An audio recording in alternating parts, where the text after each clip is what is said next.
sebagai hal-hal yang biasa saja, ya.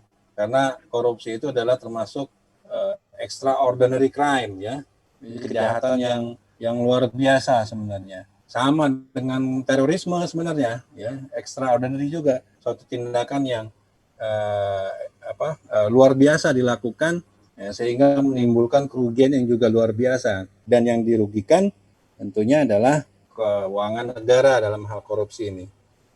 Ya, tentu menjadi pemikiran kita juga, apakah hal seperti ini tuh bakal terus-terusan terjadi gitu di negeri ini. Kita sudah 22 tahun, ya, 22 tahun semenjak reformasi 98.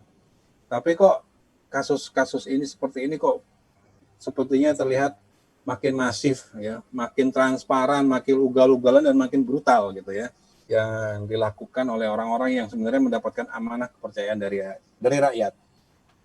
Ya, bagaimana hal ini semua bisa terjadi, gitu ya?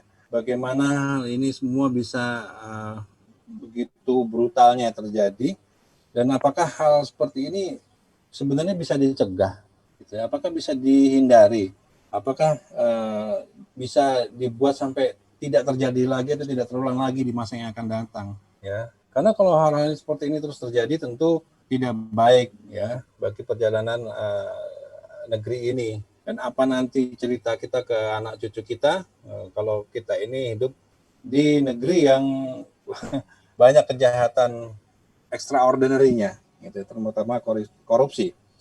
Dan para pemirsa di Seruput yang dimuliakan Allah, untuk diskusi kita malam ini, kami sudah mengundang 3 orang narasumber yang nantinya akan kita ajak berbincang-bincang, kita ajak berbicara di dalam forum ini. Yang pertama adalah Bung Iwan Abu Syauki, SE Embus, ya. Assalamualaikum Bung Iwan. Waalaikumsalam warahmatullahi wabarakatuh. Gimana kabarnya, sehat? Alhamdulillah, sehat. Ya, Indra Nadi. Ya, terima kasih. Terima kasih sudah bergabung di acara Disruput ini. Bung Iwan ini adalah seorang pengamat ekonomi dari Jakarta. Ya, nanti kita akan minta masukan atau opini beliau mengenai kasus ini. Kemudian narasumber yang kedua yang sudah kami undang dan sudah hadir juga adalah Bapak Wahyudi Almaroki, Direktur dari Pamong Institute. Assalamualaikum Pak Wahyudi. Assalamualaikum warahmatullahi wabarakatuh. Ya, alhamdulillah sudah bisa bergabung. Alhamdulillah. Ini sudah ketiga kali kalau nggak salah ya, Bung Wahyudi. Ya, saya lupa berapa kali ya. Tapi alhamdulillah Bung Wahyudi bisa bergabung lagi di acara diskusi kita malam ini. Mudah-mudahan nggak bosan ya, kita undang terus. Ya. Baik, kemudian yang ketiga yang kami undang juga adalah Bapak Dr. Yasir Ibrahim. Dia adalah seorang cendekia Muslim dari DKI Jakarta. Selamat malam. Assalamualaikum Pak Alimuddin. Wassalamualaikum warahmatullahi wabarakatuh. Selamat malam. Sehat semua. Alhamdulillah sehat. Ya, mudah-mudahan acara ini bisa berjalan dengan lancar, ya, dengan baik. Amin. Diikuti atau disimak oleh seluruh peserta acara Disruput yang hadir secara online di Zoom meeting ini, maupun yang mengikuti dari channel YouTube Jakarta Kolbu Dakwah dan channel Facebook Jakarta Kolbu Dakwah.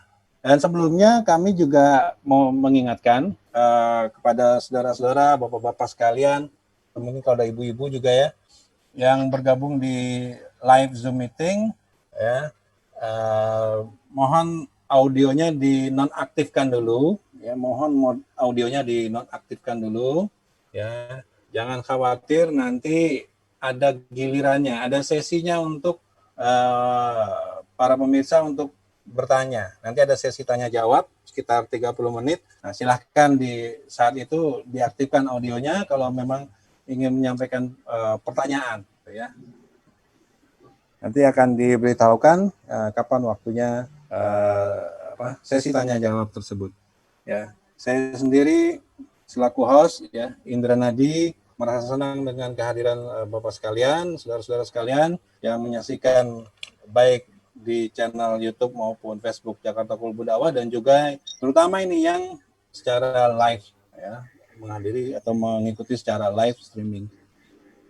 Baik, kita akan masuk ke tema diskusi kita malam ini, yaitu di balik teganya korupsi bansos. Ya, tadi sudah saya sampaikan sedikit pengantarnya, dan saya tambahkan lagi, beliau yang ditangkap ini ya, yang terutama ya, ada beberapa pejabat di Departemen Sosial, dan yang disayangkan juga kok ternyata menterinya ini juga ikut dicomot ya, ikut ditangkap juga oleh KPK. Ya, Bapak menterinya adalah Bapak Juliari Peter Batubara. Ya, beliau ini seorang politikus karir yang cukup aktif ya. 2014 sampai 2019 beliau ini adalah anggota DPR Komisi 6 kalau tidak salah ya. Kemudian terpilih lagi untuk periode 2019 sampai 2024 sebagai anggota DPR RI dari dari daerah pemilihan Jawa Tengah 1, mewakili daerah pemilihan Jawa Tengah 1, dan beliau ini juga masih menjabat sebagai wakil bendahara umum dari Partai Demokrasi Indonesia Perjuangan atau PDIP ya. Hanya memang kemarin ketika beliau ini diamanahkan, dipercayakan untuk menjadi Menteri Sosial, maka beliau harus meninggalkan jabatannya di DPR. Tapi sayangnya ya, mungkin track record kinerjanya yang periode sebelumnya tidak terlihat kekurangannya, tapi justru ketika menjabat Menteri Sosial ini justru malah harus berhadapan dengan KPK gitu ya, dengan kasus korupsi. Nah, untuk diskusi yang pertama, saya ingin bertanya dulu dengan pengamat ekonomi kita, Bung Iwan Abu Syauqi, terkait dengan berita tertangkapnya Pak Mensos ini, Pak Juliari Batubara ini, dengan kasus korupsi bansos COVID-19, tentunya ini kan sesuatu yang sebenarnya mengejutkan ya. Makanya kita pakai judul teganya gitu, mengejutkan karena kok tega-teganya ya, di tengah kondisi pandemi seperti ini bisa terjadi hal seperti ini gitu, bisa terjadi korupsi seperti ini gitu, padahal semua sedang merasakan kesulitan, sedang merasakan kesusahan gitu. Kalau pengamatan Bung Iwan sendiri ya, sebagai pengamat ekonomi, apakah hal ini memang sesuatu yang sebenarnya mengagetkan atau sebenarnya biasa-biasa aja gitu loh? Karena kan kasus korupsi juga pernah terjadi, dan nggak 1-2 tapi banyak gitu ya. Selama Orde Reformasi aja mungkin ratusan orang yang sudah ditangkap atau dicomot oleh KPK, belum lagi oleh kepolisian. Ya.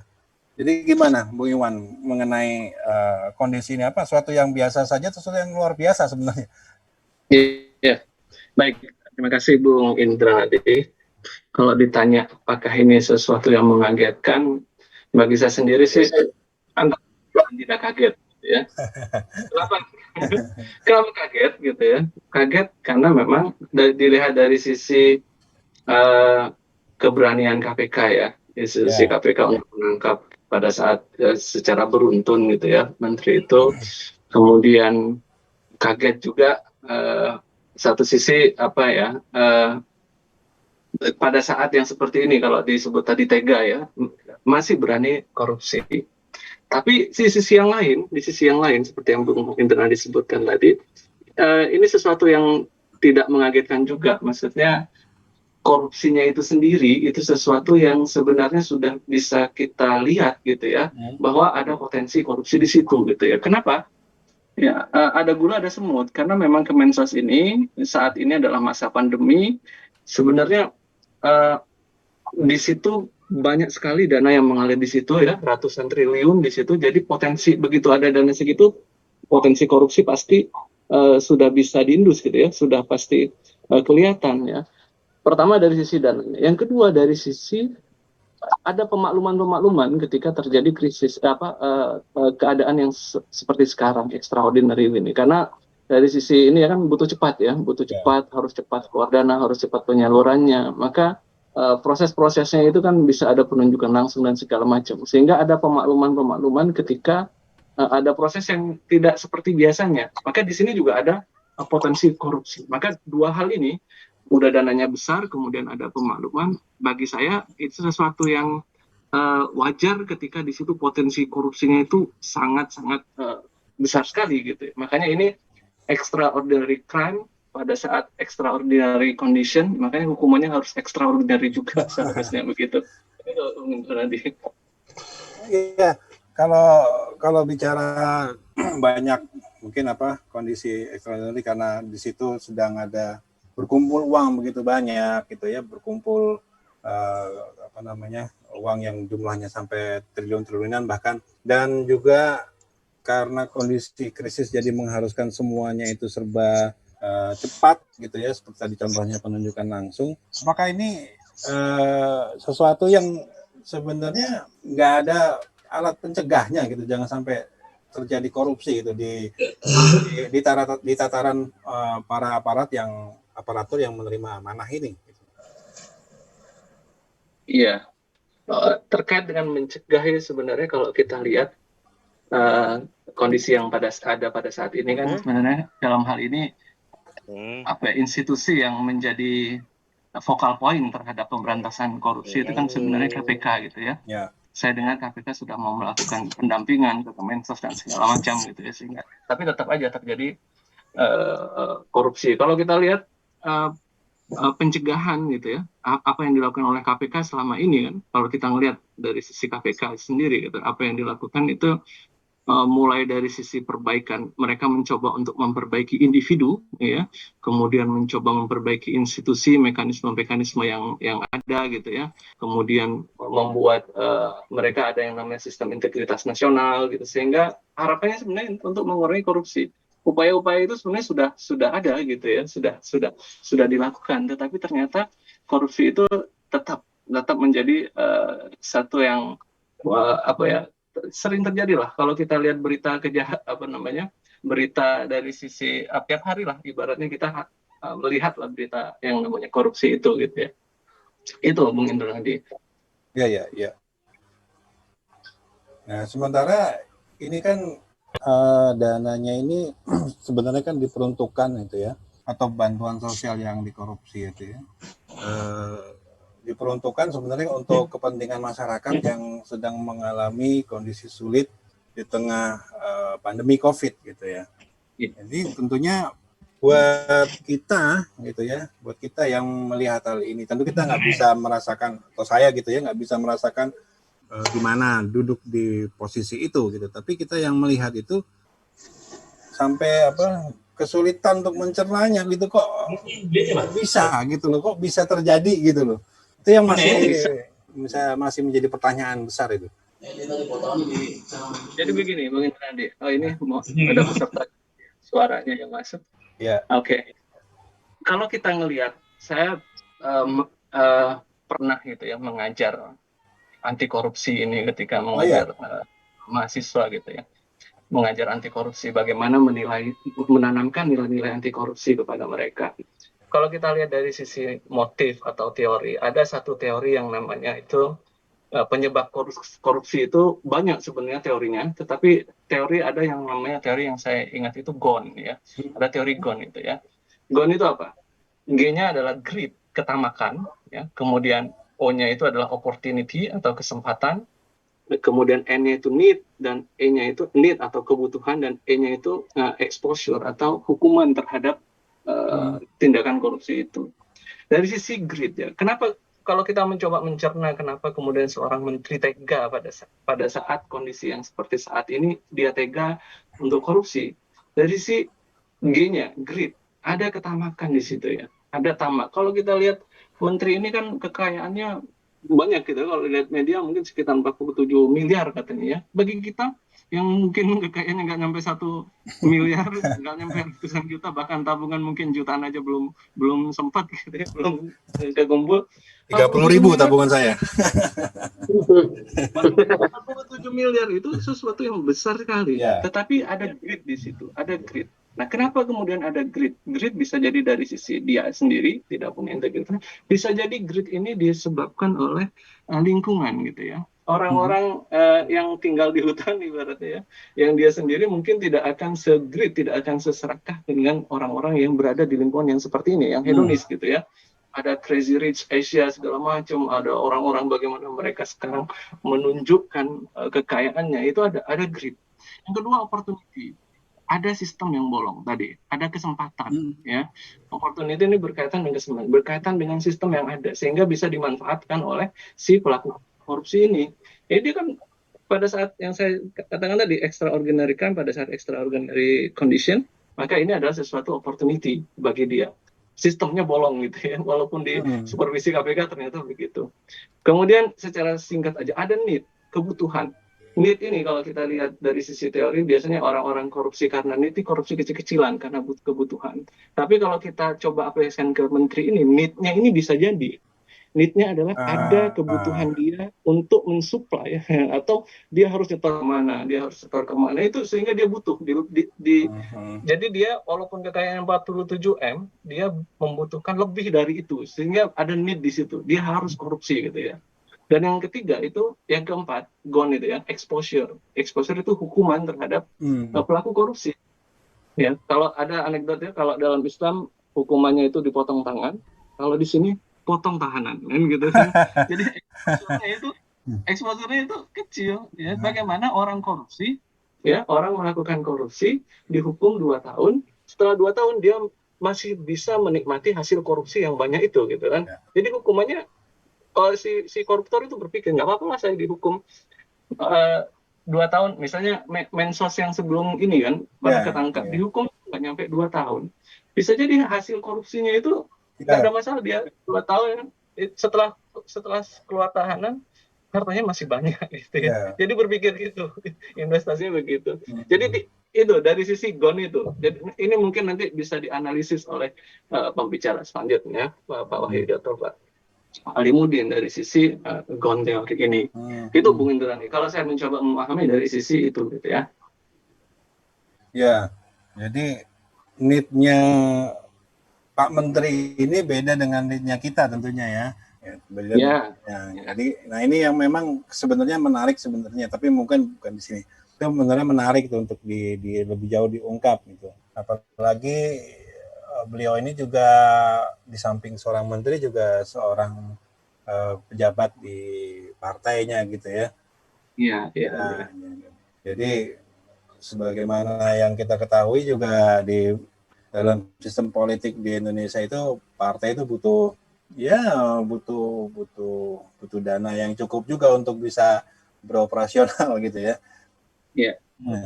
Nah, ini dari sisi exposure-nya kalau menurut Bung Iwan ya, hukumannya ini apakah di Indonesia tadi 2 tahun itu memang terlalu ringan gitu? Apa nggak bisa dibuat lebih berat lagi sedikit gitu? Ya, seharusnya kalau dari sisi ketentuan kan kayak sekarang gitu ya, bisa dihukum mati ya. Saya bukan ahli hukum, tetapi kalau melihat di Undang-Undang KPK itu kan bisa dihukum mati pada saat korupsi, pada saat itu ya. Tetapi ternyata KPK kan tidak memakai pasal itu kan. Ya, betul. Saat ini KPK hanya memakai pasal penyuapan kerugian ya, penyuapannya itu saja gitu. Dari sisi hukuman pemberatannya itu nggak ada. Mungkin bisa hukuman dimiskinkan, tapi jarang koruptor dimiskinkan.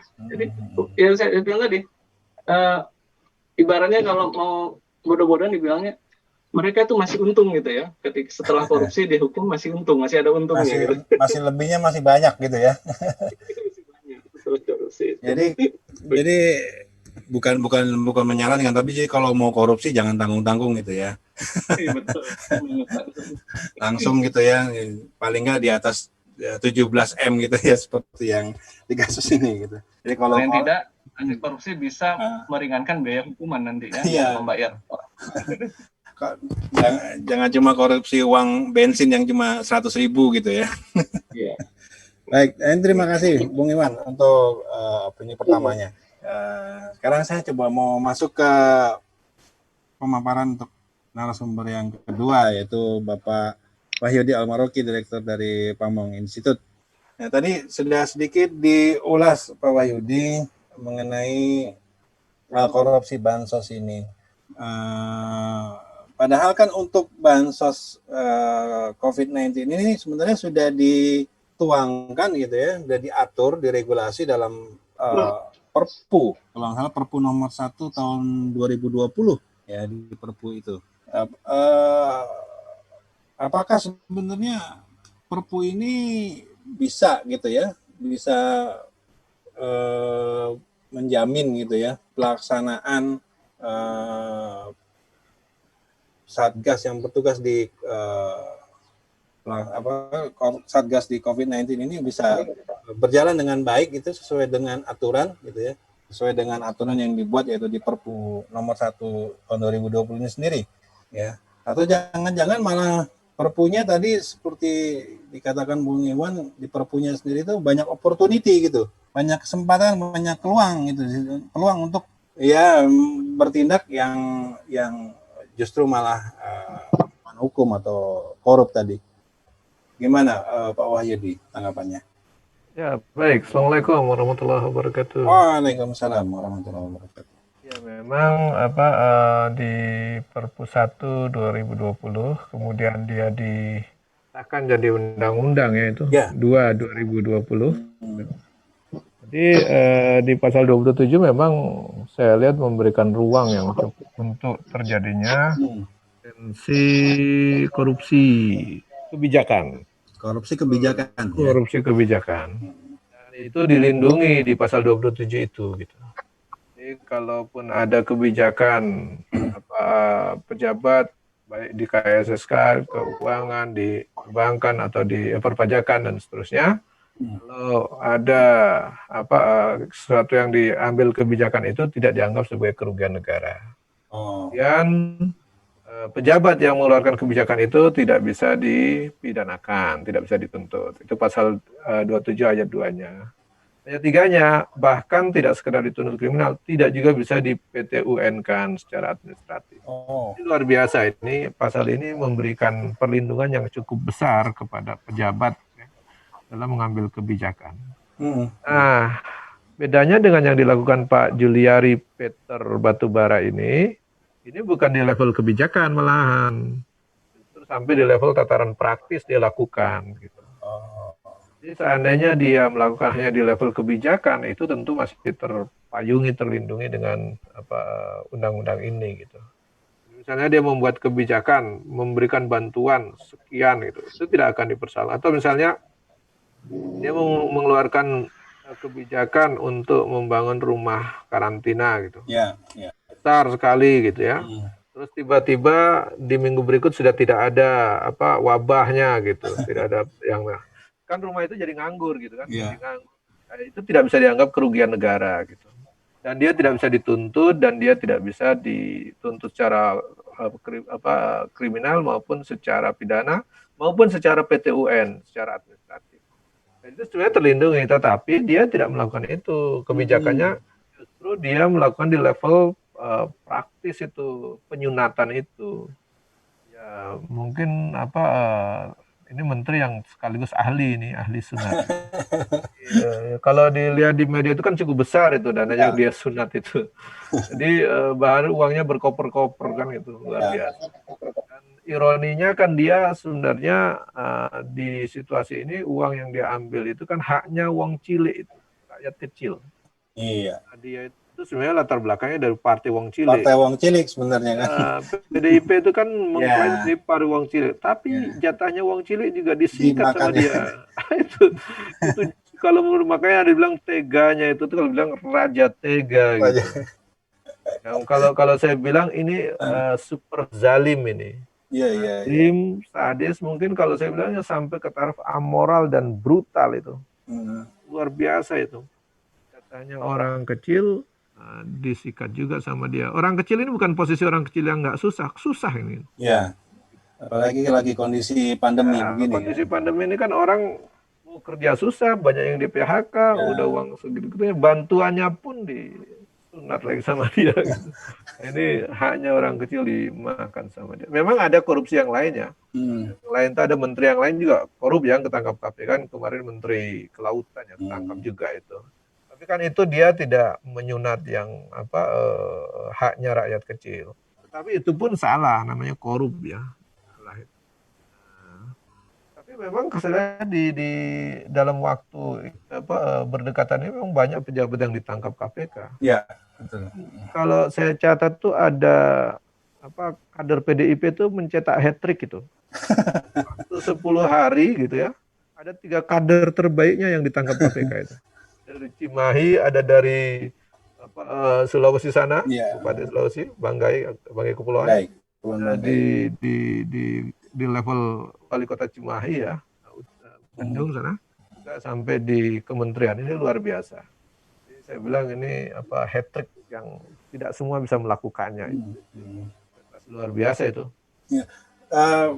Jadi dari Perpu nomor 1 yang kemudian menjadi Undang-Undang nomor 2 tahun 2020 ini sebenarnya di situ ya saya mau melihat sedikit mengenai mengenai undang-undangnya tadi. Artinya kalau pejabat negara itu membuat kebijakan gitu ya yang terkait dengan penanggulangan COVID dan kebijakannya itu kemudian terbukti di kemudian hari tidak tepat sasaran atau tidak efektif atau bahkan dari keputusan itu menimbulkan kerugian keuangan negara, mereka ini nggak bisa dituntut gitu, sama sekali nggak bisa disentuh gitu. Kalau menurut pasal 27 ayat 1 itu dianggap bukan kerugian negara. Pasal 27 ayat 2-nya pejabatnya tidak bisa dipidanakan atau dipersoalkan. Pasal 27 ayat 3-nya keputusannya itu tidak juga bisa di PT-UN-kan karena ada keputusan yang di PT-UN-kan secara administratif ya. Tidak bisa juga dipersoalkan secara administratif, dituntut di PT-UN misalnya itu tidak bisa juga. Jadi perlindungannya itu aman gitu. Jadi saya mungkin kasih contoh ya, misalnya tadi saya ngasih contoh misalnya membuat suatu rumah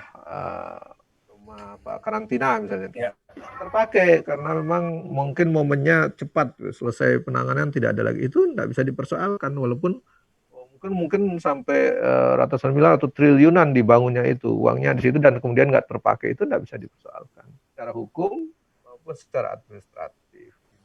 Nah misalnya membeli alat-alat yang menunjang pemberantasan COVID misalnya, ternyata nggak cocok dan nggak dipakai misalnya. Nah, itu juga kebijakan seperti itu secara conditioning begini, jadi nggak bisa dipersoalkan. Nah, ini yang menurut saya pintu celah untuk korupsi yang di situ cukup besar.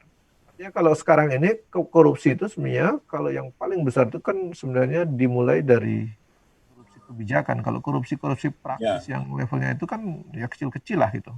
Tapi itu korupsi juga gitu. Tapi kalau udah kebijakan kan korupsinya besar itu. Ini kan sekarang mungkin butuh kita memandang membuat mata harus tertuju ke sana, itu masalah persoalan vaksin sebenarnya itu. Ini kan unik ya. Ini yang dibeli itu kan Sinovac. Sinovac itu belum diakui sendiri oleh pihak Sinovac, belum teruji efektivitasnya, tapi sudah dibeli. Sudah dibeli. Sementara yang sudah teruji, misalnya Moderna, terus ada yang lain-lain itu besar dan seterusnya, itu malah tidak diambil pilihannya. Itu memang juga sebenarnya ada persoalan. Tapi ya itu, kalau itu nanti dia masih berlaku Undang-Undang 2 2020 pasal 27-nya itu masih bisa menjadi bumper untuk melindungi.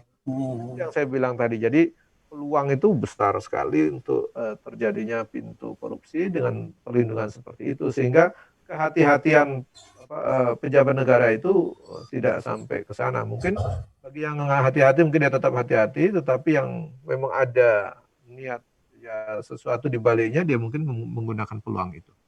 Ini yang kita khawatir. Nah, kemudian ini kalau kasusnya Pak Menteri ini kan dia menerima uang cashback gitu ya dari vendor yang dia tunjuk untuk menjadi penyuplai apa namanya produk bansosnya, bantuan sosialnya gitu ya. Di mana penunjukannya itu adalah penunjukan langsung dan itu tataran kebijakan tidak bisa disentuh juga itu. Ya, di situ tadi saya bilang, itu di pasal 27 terlindungi dia kebijakan. Seharusnya kalau normal kan dia harusnya pakai tender segala macam lah, syaratnya panjang gitu ya. Ya. Kan ini tidak gitu. Nah, itu yang saya bilang tadi. Memang disitulah pintu dari awal sehingga mungkin mudah dibuat tidak lanjut selanjutnya yang sampai ke pintu celah korupsinya itu bisa berjalan. Ya. Artinya dia tidak mengambil uang negara secara langsung, tapi dia menunjuk rekanan yang bisa diajak kerjasama atau mau memberikan fee gitu ya.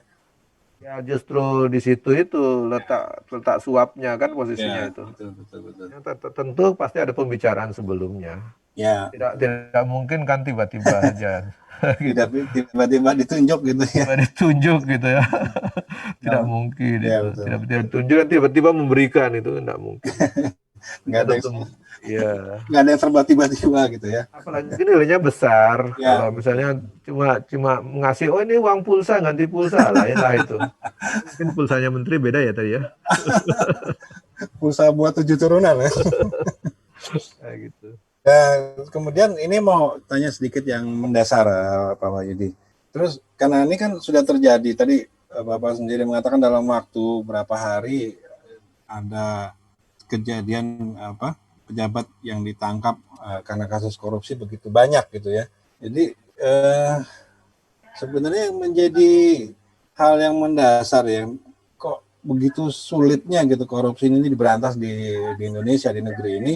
Ini kenapa? Apa memang karena dasar pejabatnya yang nggak bermoral atau karena aturannya terlalu mudah untuk diakali atau dikangkangi gitu ya sehingga korupsi masih terjadi atau ada hal-hal yang lainnya gitu. Kenapa semuanya ini bisa begitu masif dan begitu banyak yang terjadi? Ya, saya ingin mengelaborasi yang tadi teorinya Bung Iwan.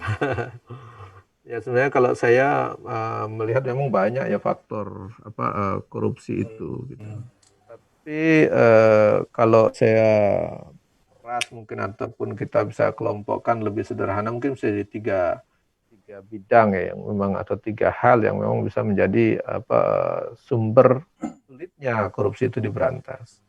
Saya beri ilustrasi begini. Kalau korupsi itu dilakukan oleh satu orang gitu.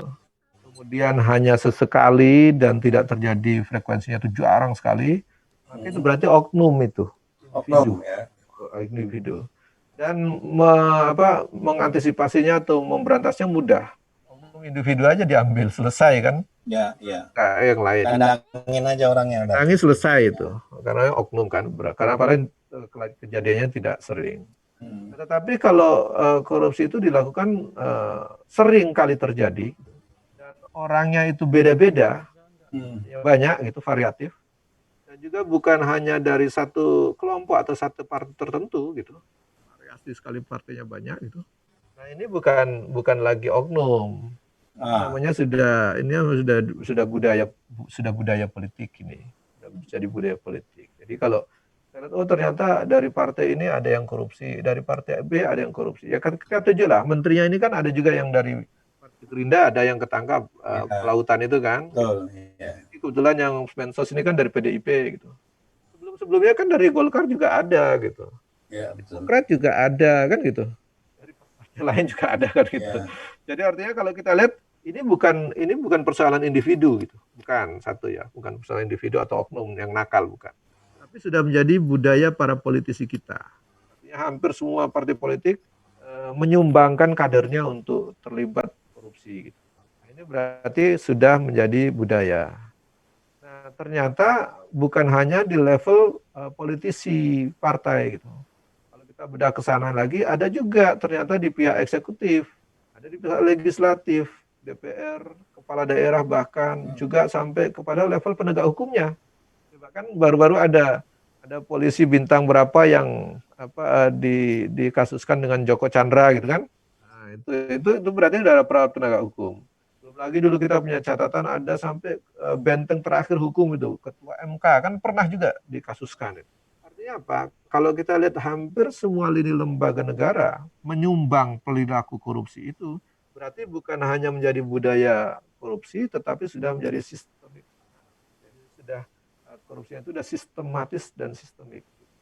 Nah, ini kalau menurut saya jadi sudah ada 3 faktor itu. Ada faktor individunya harus diperbaiki, 2 budaya politiknya. Nah, secara budaya kultur lingkungan budaya politiknya itu harus diperbaiki juga. Dan yang ketiga adalah sistemnya. Nah, kalau sudah seperti ini sudah sistemik ini sudah rumit. Artinya memperbaikinya tidak sekedar memperbaiki individu, tidak cukup itu. Juga tidak cukup membubarkan suatu partai gitu, membubarkan kan kalau individunya yang terlibat, individunya dicabut sudah selesai semestinya. Kalau memang banyak oknum partai itu yang terlibat, partainya dibukukan gitu. Tapi kan tidak cukup karena partai udah banyak sekali yang terlibat. Masa semua partai mau dibukukan gitu? Nah, gitu. Ya. Kalau sampai sekarang lembaga pemerintahnya, lembaga negaranya ternyata menyumbang juga masa semua lembaga negara mau dibukukan gitu? DPR-nya dibukukan, legislatifnya, eksekutifnya dibukukan, aparat penegak hukumnya dibukukan, gimana? Bubar negaranya jadi. Bubar negara. Memang kalau udah seperti itu, memang secara sistemik memang negara ini udah sakit.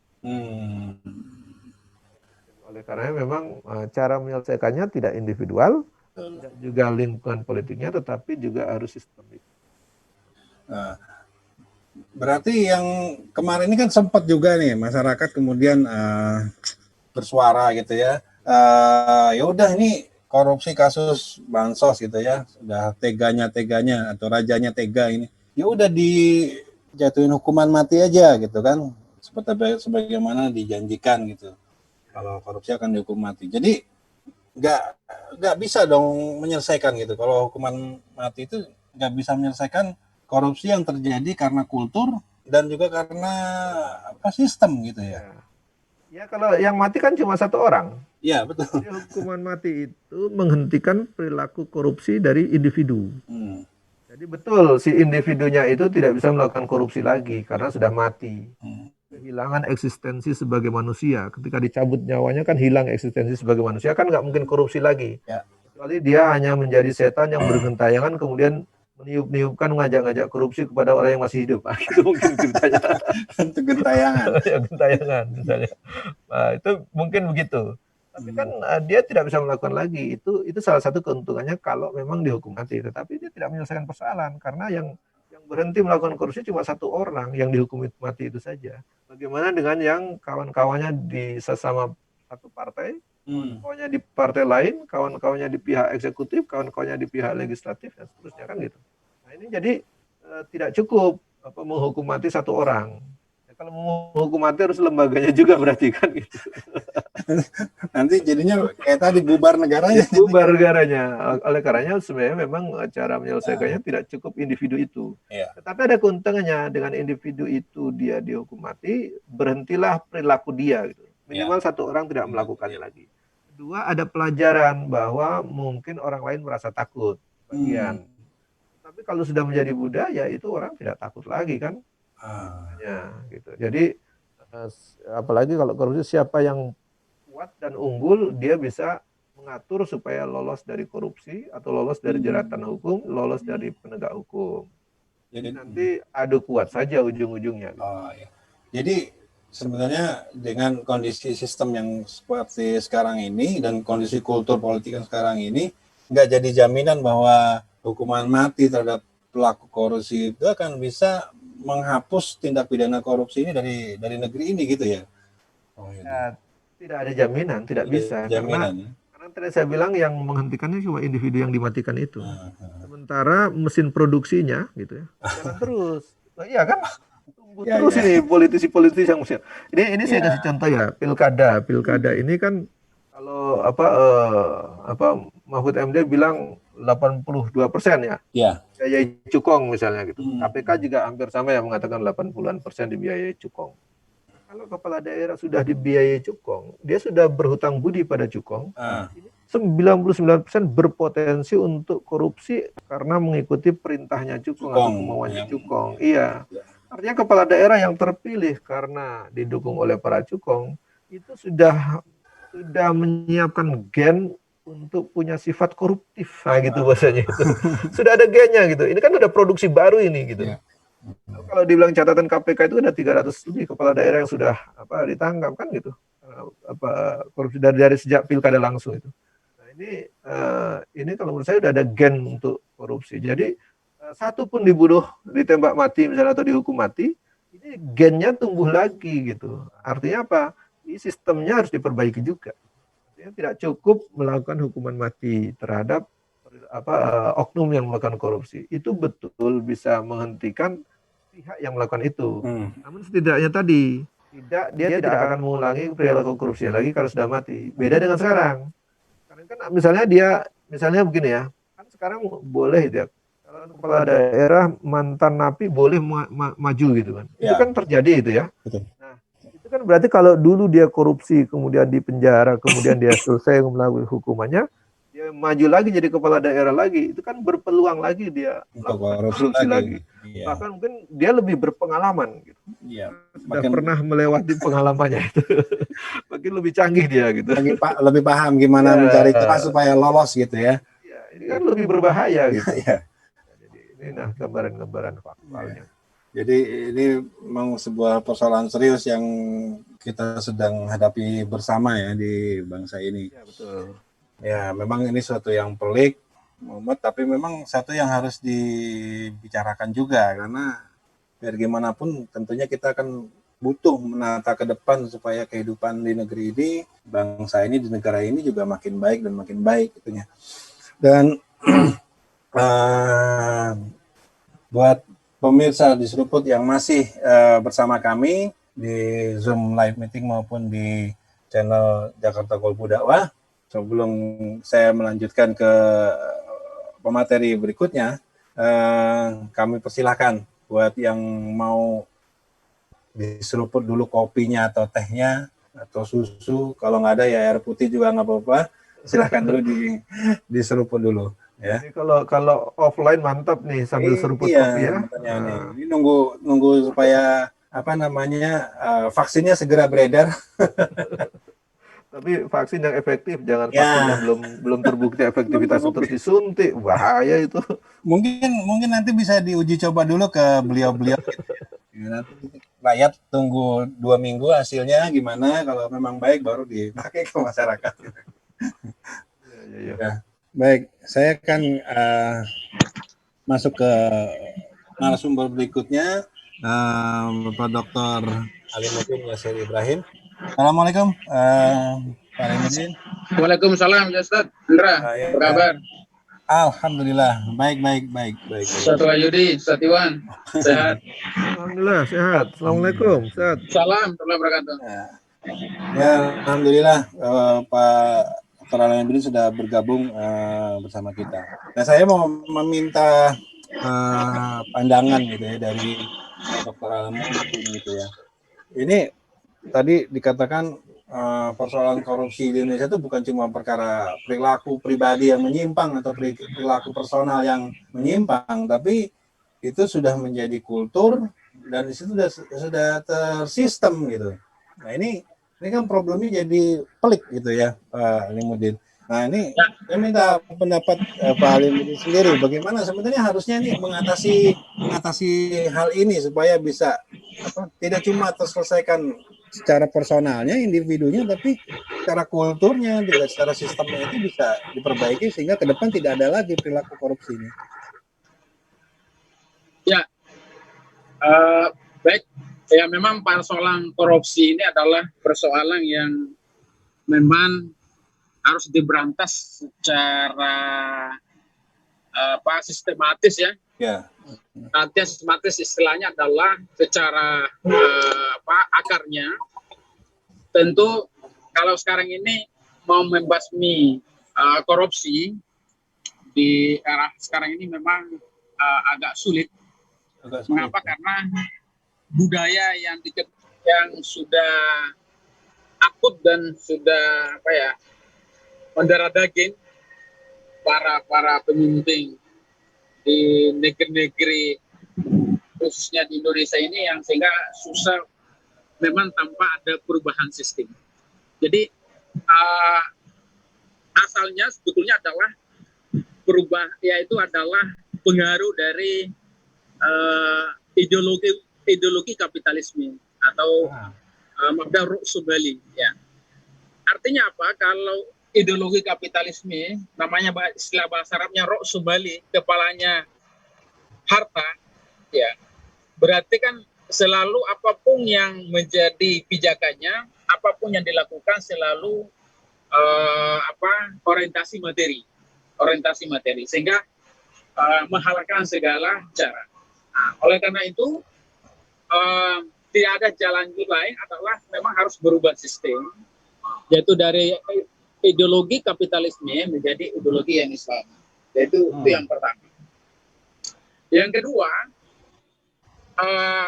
memang persoalan korupsi bukan persoalan individu. Karena kalau individu itu adalah bukan namanya korupsi sebetulnya. Individu, misalnya masyarakat, ini adalah mencuri, ya kan mencuri. Jadi kan kalau korupsi di atasnya mencuri sebetulnya. Namun kalau pejabat-pejabat itu dikatakan korupsi. Nah, kalau menyalahgunakan wewenang, ya menyalahgunakan wewenang. Nah, dalam hal ini kasus ya yang sekarang misalnya dua menteri ya, KKP dan menteri sosial memang menarik dikaji karena memang akar permasalahannya yang di Indonesia memang tidak berhasil memproduksi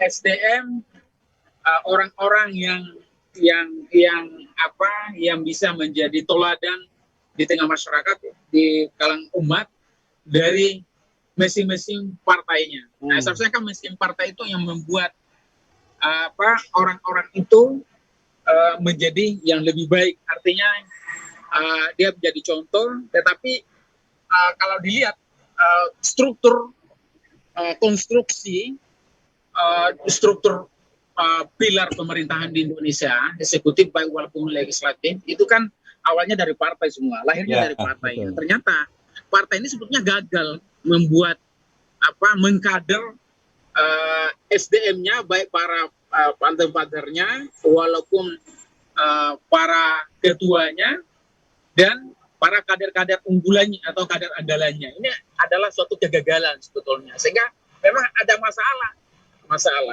Dulu dikatakan bahwa tidak ada partai yang korupsi, memang masih di luar sistem. Tapi pas masuk di pemerintah korupsi. Kalau belum pernah pemerintah memang nggak pernah korupsi. Karena apa yang mau dikorupsi? Karena uang partai nggak ada, ya kan gitu ya. Nah itu setelah masuk korupsi. Seperti di Indonesia kita tahu bersama ada dikatakan asasnya Islam misalnya. Setelah jadi menteri, jadi legislatif, jadi yudikatif juga ya. Tahu-taunya juga korupsi juga. Nah, ini kan simalakama. Mengapa? Karena memang masuk dalam satu sistem, ya, sistem yang sudah menjadi budaya. Ya, sehingga ada anekdot memang dari luar itu. Jadi ya dikatakan kayak gini, kalau orang buta ya, ini ada istilah yang agak bersama, saya baru dapat anekdot ini. Jadi kalau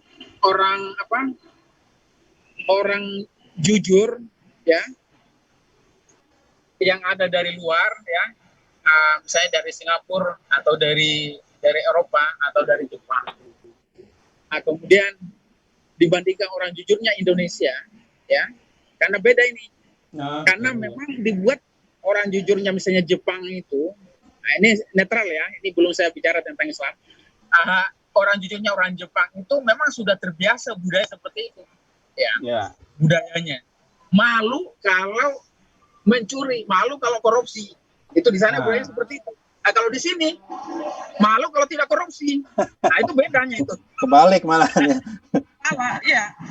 Jadi malu kalau tidak ngambil apa-apain, malu kalau nggak ada cashback, malu kalau tidak ada fee dari transaksi kontrak dari dari proyek ke proyek itu. Bayangkan kan dari berapa triliun itu Ya.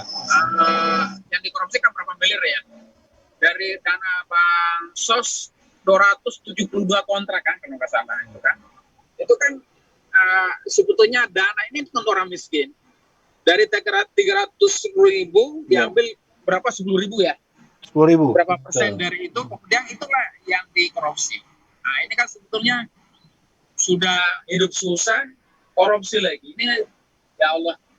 Ini kalau ada tempatnya neraka ini seharusnya neraka yang paling bawah ini kalau ada tempatnya. Nah, oleh karena itu memang tidak ada solusi yang selain itu adalah solusi yang Islam. Ya. Mengapa? Karena ya kalau kita bicara tentang Islam, berarti kita bicara paradigma dasar sumber hukum, pola pikir, dan perilaku. Jadi itu. Sumbernya dari mana? Al-Quran dan Sunnah. Ya. Kemudian pembentukan karakter itu adalah pembentukan akidah Islam, pola pikir dan kepribadian, pola sikap yang Islami. Itu yang pertama dulu sebetulnya yang harus dibangun oleh seorang seorang Muslim yang baik, yang sejati, yang unggul, yang kafah gitu ya. Nah, kemudian sehingga ada istilah yang masyhur itu adalah ketokohan individu. Ya. Makanya kan dalam hadis, bahkan dalam Al-Quran hampir sama bunyinya, mengatakan bahwa ittaqullaha aitsuma kunta. Bertakwalah kamu dimanapun Anda berada. Itu kan ittaqullaha aitsuma kunta. Dimanapun Anda berada. Jadi Anda berada itu mau dalam ibadah, mau di luar rumah, mau di tempat kerja, ya, mau di luar rumah, atau di mana di jalan, atau pergi kemana saja, itu ketakwaan itu menjadi modal dasar dalam Islam. Artinya walaupun kalau ketakwaan itu ada peluang, dia tidak akan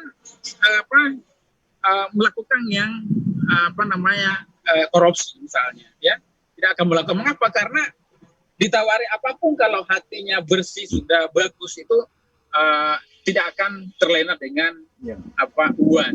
Walaupun memang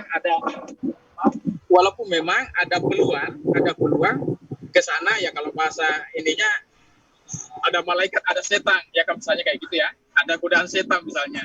Tetapi dalam hal ini kecenderungan orang Islam yang benar-benar yang memiliki saksian yang baik, dia ditawari apapun dalam kemaksiatan mau dibayar pun tidak akan diterima. Jadi itu yang pertama. Kemudian yang kedua, perbaikan sistem ini adalah memang harus sistemnya yang Islami. Artinya apa? Perubahan fundamental itu adalah suatu sistem yang dimana ada 3 pilar sebetulnya. Dalam artian kalau kita bicara dalam Islam, secara Islam pertama ketokohan individu yang tadi saya bahas. Yang kedua adalah pengawasan dari masyarakat. Pengawasan masyarakat itu adalah dia akan merasa malu, dia akan merasa kontrol dari masyarakat kalau berbuat dusta, apalagi tidak jujur, apalagi korupsi, mengambil barang yang bukan miliknya, itu akan merasa perang kontrol dari masyarakat itu akan kuat. Ya, mengapa? Karena kulturnya itu. Ya, mengapa dikatakan sini peran masyarakat akan kuat? Karena menjadi suatu kultur budaya yang menjadi yang lebih baik. Ya, mengapa? Karena orang misalnya tadi yang saya katakan malu kalau korupsi, akan muncul itu pengawasan pada masyarakat dimanapun dia berada, kan gitu ya. Kemudian yang ketiga adalah peran negara. Peran negara di sini memang seperti dalam Islam itu namanya hukum taksir. Taksir namanya. Jadi khalifah bisa membuat aturan terhadap orang yang korupsi menyalahgunakan jabatan dalam Islam. Macam-macam. Bisa hukum mati, bisa pengasinan, bisa publikasi. Maksudnya publikasi itu mengumumkan kepada semua orang bahwa dia itu korupsi gitu. Ya. Ini kan malu ini. Ya kan gitu ya? Ya, betul. Nah itu. Boleh diasingkan, macam-macam itu taksir. Hukum taksir itu nanti khalifah yang nanti akan menentukan nama hukumnya. Ya, bisa hukum mati, boleh yang lain. Nah, oleh karena itu, dalam hal ini memang dalam Islam ada beberapa hal yang perlu diperhatikan dalam pencegahan korupsi. Pencegahan korupsi itu diantaranya adalah adanya pengawasan yang melekat. Ya, jadi pada zaman Rasulullah, pada Khulafaur Rasyidin itu selalu ada namanya lembaga pengawasan harta. Itu ada. Oh, gitu. Ya, ada lembaga di pengawasan harta. Jadi itu harus ada. Mengapa? Karena pengawasan itulah nanti akan selalu menjadi, kalau sekarang itu ada namanya audit ya, itu seperti itu kalau bahasa sekarang ya. Jadi ada audit yang dilakukan oleh pemerintah ya. Itu yang dilakukan pada zaman Rasulullah dan sampai Khilafah Turki Utsmani. Kemudian yang kedua adalah diberikan gaji yang layak ya para pejabat. Walaupun memang ini bukan menjadi suatu standar. Apakah dijamin seseorang itu digaji lebih tinggi kemudian orang nggak korupsi? Direktur Pertamina ya. BUMN itu kan lebih besar gaji daripada menteri, tapi korupsi juga. Tapi ini kan bukan jaminan memang. Ya. Jadi istilahnya hidup serakah memang itu dalam ekonomi kapitalisme ya. Kalau diikuti namanya antara need ya dan want, jadi ada istilahnya kebutuhan. Itulah membedakan itu orang Islam dengan orang kapitalisme sebetulnya. Artinya yang memiliki kejiwaan yang Islami, pola pikir dan perilaku yang Islami. Need dan want. Kalau orang kapitalisme itu kan selalu menginginkan adalah keinginan. Walaupun nggak punya harta, nggak punya apa-apa, bagaimana caranya supaya memiliki harta? Lewat kredit, kan gitu. Nah, kalau dalam Islam enggak. Islam ingin sesuai kebutuhan ya itu. Ya. Contoh misalnya saya contohkan pribadi saya. Teman-teman di dosen itu. Kalau punya uang 200 juta, dia nggak mau beli Xenia, mobil. Dia maunya Pajero. DP-nya 200 juta, yang lainnya cicil. Cicil pakai apa? Bunga uang. Kredit. Gitu. Saya bilang ya hidup ini kan saya beritahu, saya tuh nggak bisa tidur saya kalau ada utang. Bisa tahu gitu. Saya bilang, dalam Islam itu kan kalau bisa itu dihindari namanya utang. Apalagi kalau dipaksakan. Dipaksakan namanya itu kalau dipotong gaji misalnya kan. Potong gaji kan berapa sih kalau PNS? 4 juta. Cicilannya Pajero 10 juta. Bagaimana nggak stres itu? Stres kan? Gimana nyicilnya itu? Ujung-ujungnya kan berarti kan perilaku ini kan memang kapitalisme. Itu nggak bisa terpisahkan dari situ. Sehingga memang yang jadi menteri yang dulu hidupnya dari bawah ya misalnya sampai Prabowo itu marah-marah katanya lewat jumpa persnya dengan saudaranya itu. Bahwa Pak Menteri KKP itu adalah anak binaannya Prabowo yang diangkat ya, disekolahkan sehingga dia marah katanya. Nah, ini kan sebutnya bukan jaminan ya untuk bahwa dari hidup yang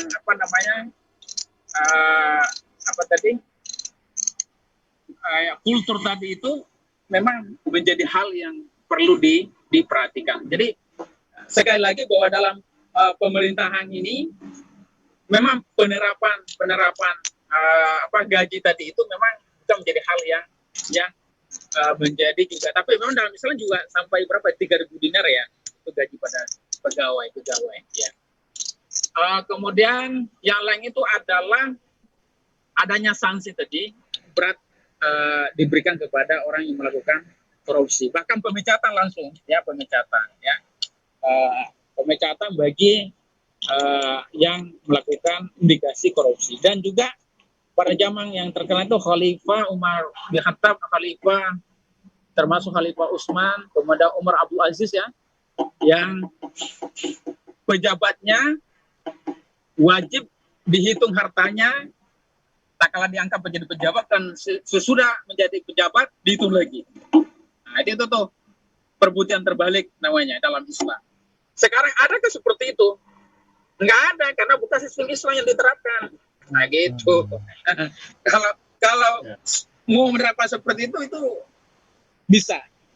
Nah, ada kan sekarang laporan harta kekayaan negara itu bagi pejabat negara. Nah, itu kan malah banyak hitung-hitungannya yang keliru, dibuat-buat macam-macam. Ada hartanya ditutup-tutupin, ya, biar dia katakan nggak banyak hartanya gitu, biar nggak diaudit. Nah, itu malah seperti itu, berarti kan nggak jujur lagi. Nah, ini yang ada, yang terjadi sekarang kan seperti itu. Nah, kemudian ini kan namanya gulul ya nanti. Nah, kalau pejabat dalam Islam itu menyalahgunakan wewenangnya, mengambil fasilitas negara, itu termasuk gulul. Itu berdosa namanya, berdosa. Jadi fasilitas negara jadikan pribadi, yaitu memfasilitasi, ya, bukan cuma mengkorupsi, ya. Memang sangat berpeluang memang kalau pejabat itu, karena dengan tanda tangannya, dengan lisannya, instruksi, salah sedikit bisa korupsi sebetulnya. Kalau salah menerjemahkan bawahannya, iya, memang harus hati-hati memang kalau orang itu jadi pejabat dalam era sekarang, karena aturan sekarang ini juga banyak aturan juga, tapi pelaksanaan juga kurang, ya gitu ya, macam-macam, atau tebang pilih kan gitu ya, dibuatkan aturan untuk seseorang biar bisa ditangkap lah, tidak ditangkap atau tidak menjadi saingan berat dalam pemerintah, macam-macam lah dari analisa politik yang ada sekarang. Nah, jadi memang ya solusinya, ya kalau ada yang mengatakan mau ganti SDM atau ganti sistem, dua-duanya harus diganti, itu jawabannya. Jadi sistem kapitalisme jadi sistem Islam, SDM-nya harus diganti juga jadi ya Islami. Kalau sebetulnya itu persoalan pemimpin yang memenuhi syarat sebagai pemimpin, syarat syaba'ah, ya, syarat 7, ya nggak ada masalah. Nggak mesti harus ulama, tapi memenuhi bukan wanita, bukan orang kafir, dia seorang Islam, nggak ada masalah, ya sebetulnya. Yang penting memiliki karakter pemikiran yang Islami, memiliki keturunan Islami, itu nggak ada masalah. Yaitu dari tanggapan saya. Baik, Pak Nurdin, saya tadi mau memperdalam sedikit sedikit yang salah satu faktor yang mempengaruhi perilaku korupsi di sistem yang kapitalistik itu adalah kultur politiknya, gitu ya. Kultur politiknya di mana para politisi kebanyakan berhutang kepada atau memiliki hutang kepada para pemilik modal atau para pengusaha, sehingga nanti ketika dia menjabat kecenderungan dia untuk memberikan fasilitas atau kemudahan kepada kepada para pengusaha atau para pemodal, ya, yang sudah berinvestasi kepada dia di saat perjuangan politiknya itu akan sangat besar. Nah, kalau di dalam Islam sendiri kultur politiknya itu seperti apa gitu, sehingga peluang terjadinya korupsi terutama yang dilakukan oleh para pejabat negara itu bisa tertutup. Nah, jadi dalam Islam itu memang ada. Jadi adil dan amanah. Jadi pemimpin itu syaratnya harus adil dan amanah. Nah, artinya apa? Adil dan amanah itu mengapa pada zaman Khalifah Umar Abdul Aziz itu memerintahkan semua khotib pada masa itu agar membaca akhir khutbah itu, fa inallahu ya'muru bil ahli wa ihsan wa itaa'il qurba wa nahy wal munkar, kan itu kan, itu agar masyarakatnya itu adil dan berbuat ihsan. Nah, itu sebenarnya makanya itu yang menjadi harus budaya kultur politiknya adil dan ihsan dan amanah itu sebetulnya. Artinya apa? Kalau pejabat itu amanah, tanggung jawab, maka dia akan melaksanakan wewenangnya itu sesuai dengan jujur gitu ya. Maksudnya tidak akan neko-neko gitu. Ya, dia akan melaksanakan amanahnya sesuai dengan amanahnya secara proporsional. Dia tidak akan memanfaatkan jabatannya dengan memperkaya harta. Nah, memang ada beberapa analisa memang ada namanya high cost biaya yang tinggi apabila mau jadi pemimpin di negara-negara berkembang. Ya, jadi harus juga dipahami struktur negara berkembang, negara maju ini terlepas ini ya dalam Islam dulu. Negara berkembang, negara maju, ya ini realita memang. Dan negara yang middle, tengah-tengah, ya antara maju dan negara berkembang. Biasanya ini jarang dianalisa dan oleh para ahli politik dan ekonomi ya, atau belum ada dalam satu buku yang secara mengembangkan teori ini, tapi memang fakta seperti ini. Jadi negara berkembang itu biasanya ingin menjadi pemimpin itu karena mau mencari harta biasanya. Nah, oleh karena itu sebelum menjadi pemimpin dia harus cari harta dulu untuk kos politik. Mengapa? Karena ini ada pilkada. Oleh karena itu dalam Islam ini juga dibahas ini kaitannya dengan ini, itu hemat. Dalam pemilihan dalam Islam itu tidak perlu ada pilkada.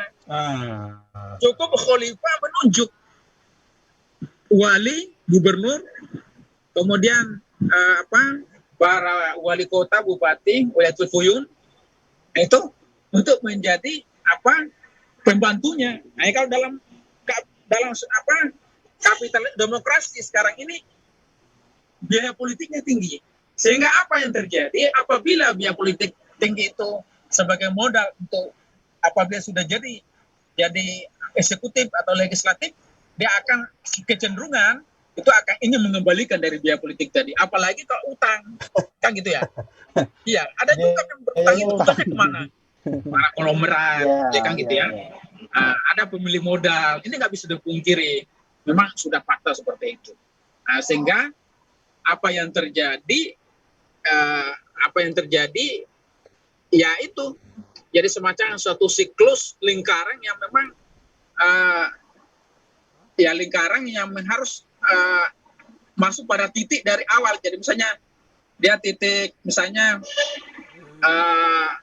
menuju satu, misalnya ada dari 1 sampai 360 derajat ya, 0 sampai 360. Terus misalnya dia mencari duit 0 sampai 360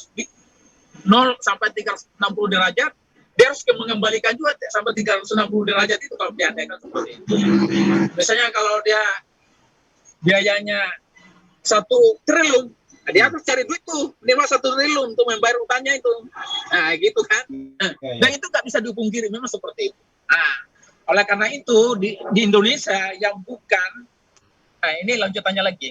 Di Indonesia karakternya kalau bukan pengusaha jadi pemimpin, ya, yang bukan orang kaya jadi pemimpin, kecenderungannya mencari modal dulu, baru bisa menjadi presiden atau menjadi wali kota, menjadi gubernur. Mengapa? Karena biaya politiknya, kampanyenya itu mahal gitu. Tertulis sedikit, tapi yang nggak tertulis itu banyak. Bisa 100 kali lipat daripada yang tidak tertulis. Kalau enggak menang. Gitu. Itu memang sudah falsafah yang sudah menjadi kebiasaan di tengah-tengah masyarakat. Ya. Nah, jadi memang seperti itu. Contoh misalnya ya, ini agak sedikit ini. Di Medan kemarin siapa yang menang pilkada? Di Medan. Menantunya. Ya kan? Padahal lawannya itu siapa? Incumbent. Yang lawannya itu dulu kan dari siapa? Sama partai. Kemudian dia pindah ke partai yang lain kan gitu untuk cari pintu masuk kan gitu. Nah, ini kan mengapa? Karena ya tidak terlepas pasti itu high cost-nya itu lebih tinggi daripada yang sebelumnya. Tidak mungkin itu bisa mengalahkan. Walaupun memang ada faktor misalnya X dari atas, tetapi nggak terlalu banyak gitu. Walaupun menang tipis kemarin, menang tipis itu kemarin itu. Jadi memang itu yang menjadi biaya politik yang tinggi untuk masuk dalam panggung politik, sehingga untuk mengembalikan itu juga harus mencari pengembalian itu. Nah, saya kemarin kapan itu saya nontonnya di Eropa News atau wawancara politik dari Harvard atau dari mana itu, dari Eropa. Jadi analisnya seperti ini. Mengapa banyak korupsi? Ya itu diantaranya kayak gini alasannya. Diwawancara dari newsnya itu bahwa memang diantaranya karena biaya politik juga tinggi, dan juga negara-negara berkembang itu biasanya pemimpinnya itu memang keturunannya bukan orang kaya, orang miskin katanya, sehingga nggak sehingga dia mencari duit dulu, untuk jadi pemimpin. Wajar kalau jadi pemimpin itu korupsi, karena dia nggak punya duit sebelumnya, katanya bilang begitu. Betul. Beda kalau yang sudah mapan seperti negara-negara Eropa atau misalnya di negara-negara ini jarang yang isu korupsi sehingga ditangkap KPK. Walaupun ada juga, kalau di Jepang kan langsung mundurkan diri kalau ada indikasi kan kayak gitu, walaupun juga ada, tetapi kecenderungannya seperti itu. Ya. Ya itu mungkin. Ya, terima kasih. Jadi persoalan korupsi dalam pejabat itu persoalannya bukan hanya semata-mata karena pribadi dari yang bersangkutan itu melakukan tindakan yang menyimpang, tapi juga karena kultur politik yang mengantarkan dia kepada kursi kekuasaan. Ya. Sistem yang ada di sistem politik demokrasi yang harus mewajibkan pemimpin itu bertarung setiap masa tertentu, itu juga akan bisa menghantarkan kepada perilaku korupsi yang bakal merugikan masyarakat banyak. Nah ini terima kasih Pak Dr. Aminuddin atas penjelasannya. Tapi untuk para narasumber jangan live dulu, jangan keluar dulu, karena sekarang kita akan memasuki sesi tanya jawab dari para audiens, dari para pemirsa di Seruput yang mau mengajukan pertanyaan atau mau menyampaikan pertanyaan di forum ini. Silahkan untuk menyampaikan. Saya prioritaskan untuk para pemirsa yang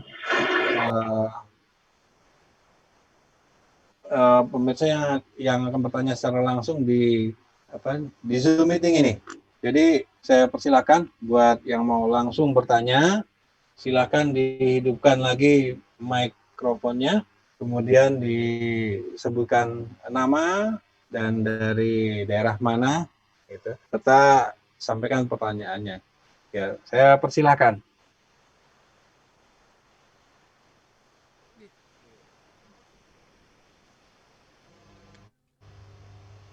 Assalamualaikum Tad. Waalaikumsalam. Ya, dengan siapa? Di mana? Indian di Perumnas Klender, Pak. Bung Indian di Perumnas Klender. Ya, silakan. Indian. Ya, yang ini segera sharing aja tadi ya. Tadi tentang itu sharing korupsi. Ya, sedikit enggaknya ya begitulah. Ini cocoknya kalau disebut judul mungkin kalau ada yang dulu viral tuh lagu Kisah Sedih di Sekolah. Mungkin ini bisa disebut kisah sedih para pejabat yang merendahkan harga dirinya. Di mana Menteri Kelautan dan Perikanan meminta cashback tentang benih lobster, balik Cimahi, menjual belikan izin pembangunan rumah sakit, dan yang lebih teganya lagi kan yang kasus sekarang dana bansos dikorupsi sama Menteri Sosial lagi kan. Yang mereka lakukan yang telah disumpah oleh masyarakat, bukannya mereka mengayomi masyarakat. Sekarang disumpahin, bukan disumpah lagi, udah disumpahin. Iya, benar. Mungkin kita tidak kaget seperti yang tadi itu nama Ustadz Iwan. Tapi bukan kita harus maklum dan kita tidak boleh marah juga kan. Tapi nah, disebut marahnya tuh, apakah kita ini sebagai masyarakat biasa menunjukinya marahnya tuh harus bagaimana? Apa kita harus turun jalan seperti di Petamburan? Tapi ntar kasusnya kok lagi dikasusin lagi kan? Ya, protokol kesehatan ini. Nah, kita tuh harus bagaimana nunjukin kita apa supaya unek-unek kita agak sedikit tersalurkan lah gitu. Baik. Saya bisa tangkap maksudnya. Ya, terima kasih Bung Dian atas pertanyaannya. Mungkin ini saya sampaikan dulu ke kepada Bung Iwan. Bung Iwan, gimana? Kira-kira masyarakat harus seperti apa ini mau menyampaikan ekspresi kekecewaannya, ekspresi kekesalannya terhadap kasus-kasus seperti ini gitu. Kalau saya bilang kalau demo nanti kena protokol kesehatan gitu ya, denda 50 juta repot juga itu. Gimana Bung Iwan? Masyarakat menyalurkan ininya nih, kekecewaannya ini. Iya. Pertama gini, kalau kita masih merasa bahwa korupsi itu kemudian kita masih merasa dongkol segala macam, berarti kan kita masih normal. Karena di luar sana tuh udah banyak ya orang yang kemudian menjadi permisif gitu ya. Ada orang korupsi biarin aja, cuek aja dan segala macam gitu ya. Karena mereka seolah-olah apatis gitu ya. Mereka apatis dan kemudian tidak tahu harus berbuat apa gitu ya. Kalau kita kemudian berpikir begitu juga bisa jadi kita nggak tahu berbuat apa, harus ke Petamburan, apa harus kita turun ke jalan, apa kita harus ngapain gitu ya, bingung. Jadi kalau kemudian kita ikuti tadi gitu ya, kita ikuti penjelasan dari awal dari Pak Wahyudi, dari Ustaz Alimuddin misalnya, kita tahu bahwa kemudian permasalahan ini nanti akan selesai ketika ada perubahan tadi. Ketika opportunity, kalau saya kembali lagi ya, opportunity dan itu dihilangkan dengan adanya budaya ataupun sistem yang berubah. Maka ya saat ini yang bisa kita lakukan memang kemudian pertama mengecam, kemudian turut serta dalam bagaimana menyadarkan masyarakat yang sudah mulai apatis ini bahwa solusi yang benarnya itu adalah yang seperti yang disebutkan yang Ustaz Alimuddin tadi. Saya rasa itu saat mungkin pembicara yang lain bisa menambahkan. Ya, mungkin saya bisa minta tambahan jawaban, tambahan penjelasan dari Dr. Alimuddin. Masih bisa? Ya, jadi gimana nih masyarakat harus bereaksi gimana ini melihat atau mensikapi hal ini? Ya, jadi penyikapan terhadap ini memang tiada lain adalah taskif ya, jadi pembinaan. Jadi taskif ini adalah pembinaan terhadap pemahaman ya, pemahaman sakopah Islamiyah ya, di samping memang juga pemikiran yang Islami. Artinya apa? Memang masyarakat ini harus disentuh dengan akidah Islam. Mengapa? Karena bahwa hidup ini adalah berdasarkan bukan dengan materi. Ya, jadi asasnya itu adalah akidah, ya kan gitu ya. Adalah mencari keridhaan Allah Subhanahu wa taala. Ini yang memang harus ada interaksi secara terus-menerus berkelanjutan dalam masyarakat itu. Yang bisa dilakukan sekarang itu adalah memang kontak dan pembinaan kepada masyarakat.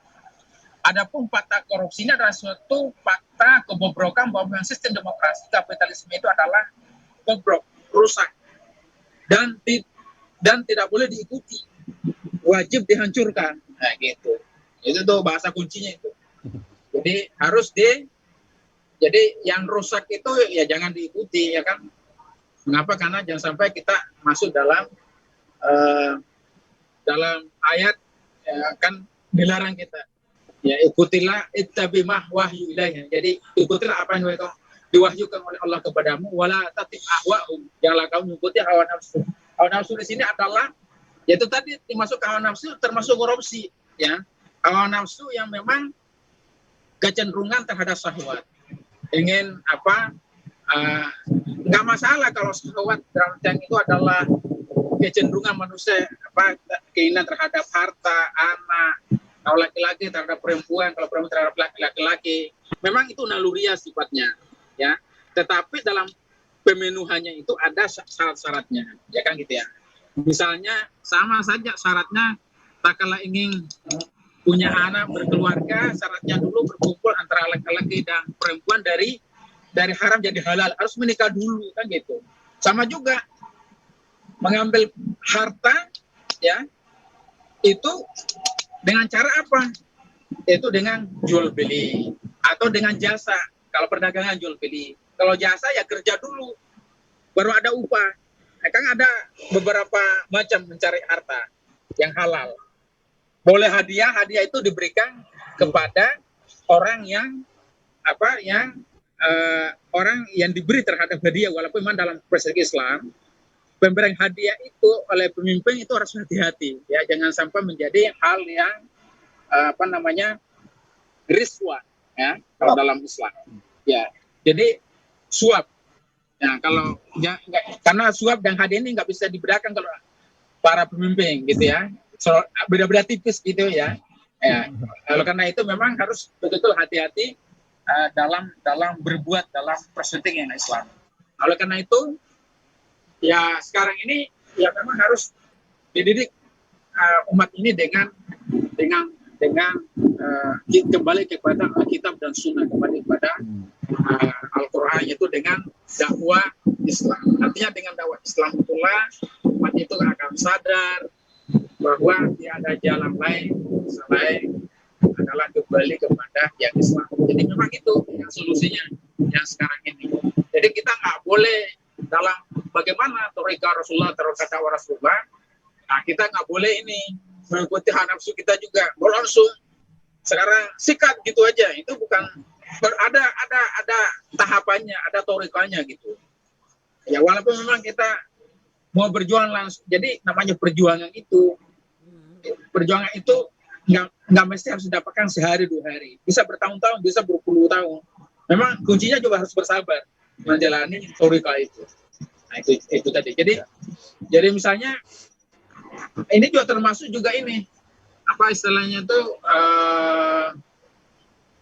apa lagi saya lupa, tergesa-gesa, ya, tergesa-gesa, juhala apa istilahnya, tergesa-gesa tanpa memperhitungkan tahapan yang sebetulnya apakah sudah memenuhi dengan tahapan toriko tadi, misalnya toriko dakwah Rasulullah. Kan itu sebetulnya kan dinilai oleh Allah itu kan usaha, bukan hasil. Itu yang perlu dipahami itu juga. Jadi walaupun memang kita ini merindukan namanya khilafah, merindukan namanya sistem Islam. Tapi itu pun kalau belum tercapai, misalnya kita sudah mati misalnya, yang dinilai itu kan bukan persoalan bahwa sudah ada khilafah atau enggak, sebetulnya dari amal soleh. Amal solehat kan itu sebetulnya yang dilihat oleh Allah Subhanahu Wa Taala, yaitu dengan akidah kita dengan amal soleh. Kan itu dua sebetulnya. Nah, sehingga dalam akhir dalam akhir itu kan selalu didoakan husnul khotimah, kan itu sebetulnya. Mengapa? Biar keyakinannya kita ya sebagai individu, sebagai seorang muslim, dengan amal Islamnya itu membawa orang itu kepada hidup dunia dan akhirat itu dengan baik, ya, diridho oleh Allah Subhanahu Wa Taala. Nah, jadi ini memang sistem ini memang harus diubah memang, tapi sesuai dengan toriko, kan gitu ya. Sama juga sebetulnya gini, ingin berdakwah harus dengan individu, harus dengan jamaah, harus dengan negara. Ya semuanya harus dipakai sebetulnya. Cuma ada tahapannya. Kapan harus digunakan individu, kapan harus digunakan dengan jamaah, kapan harus digunakan oleh negara. Nah kalau negara sih memang idealnya. Tapi kalau belum sampai ke sana ya jangan jual frustasi, ya kan gitu ya. Kita sesuai dengan koridor bagaimana tahapan-tahapan dakwah itu. Ya itu aja. Ya. Yang saya bisa beri tanggapi dari tadi. Walau bisa. Ya, terima kasih penjelasan. Ya, Jadi Pak. memang terhadap korupsi sendiri jelas kita harus menunjukkan ketidaksukaan kita, ketidaksetujuan kita, kemarahan kita bahkan ya terhadap Ya. tindakan ini. Gitu ya. Tapi juga kita harus mengupayakan, harus menjalankan menjalankan supaya ada solusi yang paripurna, solusi yang tuntas gitu ya. Nggak cuma sekedar tambal sulam gitu ya, tapi bisa solusi yang mendasar yang bisa merubah wajah keseluruhan dari negaraan negara ini sehingga menjadi lebih bersih dan bebas dari korupsi, tentunya dengan mengambil satu aturan atau satu sistem yang lebih kuat, yang lebih hakiki, yaitu datangnya dari Allah Subhanahu Wa Taala, Tuhan Sang Maha Pencipta. Baik. Kemudian ini ada pertanyaan yang kedua yang masuk melalui chat di Zoom. Ya. Mungkin saya akan minta tanggapan dari Pak Wahyudi Almaroki. Pertanyaannya, dengan keberanian KPK mengungkap kasus korupsi bansos dan korupsi ekspor benur, ya, apakah KPK sudah kembali independen seperti dahulu lagi? Mengingat banyak pihak yang mengatakan saat revisi Undang-Undang KPK bahwa hal itu akan melemahkan KPK. Jadi apakah KPK sudah kembali kuat, gitu ya? Karena sebelumnya pernah dikatakan revisi Undang-Undang KPK itu justru akan memperlemah KPK, tapi justru sekarang ini dalam waktu yang berdekatan ada sejumlah pejabat negara yang ditangkap KPK karena kasus korupsi. Gimana Pak Wahyudi tanggapannya, jawabannya? Ya, kalau dibilang kuat dan tidak kuat, sebenarnya biasa saja gitu. Biasa saja. Ya, karena memang itu tugasnya. Gitu. Ya. Jadi kita melihat prestasi itu bukan prestasi itu ukurnya apa standarnya. Maka prestasi KPK itu dengan menangkap banyak itu prestasinya bagus. Atau dengan KPK itu mencegah supaya tidak banyak yang tertangkap itu yang bagus. Gitu. Ini harus kita ukur. Jadi jangan bangga dengan bahwa banyak pejabat yang ditangkap berarti prestasinya bagus. Saya pernah berdiskusi dengan beberapa teman di birokrat itu. Dulu tidak ada itu zaman presiden dulu yang baik Pak Jokowi ini bisa menterinya pun ditangkap, dia tidak membela dan seterusnya gitu ya, atau tidak mempersoalkan, tangkapin oleh KPK. Saya bilang apakah itu diukur sebagai prestasi? Menurut saya justru kalau ada, saya ibaratkan gini, kalau ada satu orang tua, bapak misalnya, kemudian anaknya itu 2 ketangkap KPK, bapak yang berprestasi atau bapak yang gagal gitu. Ini cara pandangnya. Berarti dia gagal melindungi orang-orang dekatnya, bahkan yang terdekatnya, pembantunya untuk tidak korupsi. Mana rejim ini mau memberantas korupsi gitu ya. Koar-koar tidak korupsi gitu atau anti korupsi.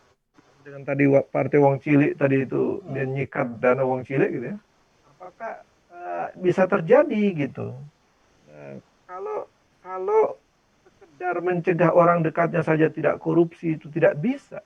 Kalau lagi pembantu yang diangkatnya juga tidak bisa dicegah untuk korupsi. Bagaimana dia bercerita mau mencegah korupsi yang terjadi di negara ini gitu. Ini suatu yang kalau kita bilang ya menghayal, ilusi atau omong kosong kalau orang bilang itu, atau kalau Rocky Gerung suka pakai istilah ngibul gitu ya. Itu posisinya.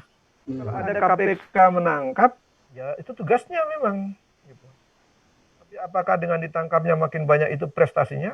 Tentu KPK itu dibentuk supaya korupsi itu bisa habis. Gitu. Nah, kalau tidak ada korupsi lagi, KPK bisa istirahat. Kan gitu. Kalau semakin banyak yang ditangkap, itu menunjukkan bangsa ini gitu ya, masih mencintai korupsi. Dan rejim ini ternyata sampai di jantung dan ring 1 di ring istana pun korup gitu. Sampai 2 menteri ditangkap dengan fakta yang seperti itu kan mencengangkan kita itu. Kalau KPK mungkin lebih kerja keras lagi gitu, nggak tahu berapa banyak lagi itu yang bisa ditangkap. Gitu. Jadi kalau kita lihat tadi, apalagi saya bilang tadi dengan pilkada yang didanai banyak cukong itu, gen korupsinya itu sebenarnya potensinya sudah ada. Tinggal KPK itu memantau dari 500-an kepala daerah ini, sanggup tidak kan gitu. Artinya apa? Kalau memang mau kerja serius, mungkin akan ratusan lagi yang ditangkap KPK. Dan itu menunjukkan kita gagal sebenarnya. Jadi cara pandang kita jangan bangga kepala daerah ditangkap atau jangan bilang prestasi. PDIP menciptakan hat-trick dengan 3 kadernya ditangkap KPK dalam waktu 10 hari misalnya.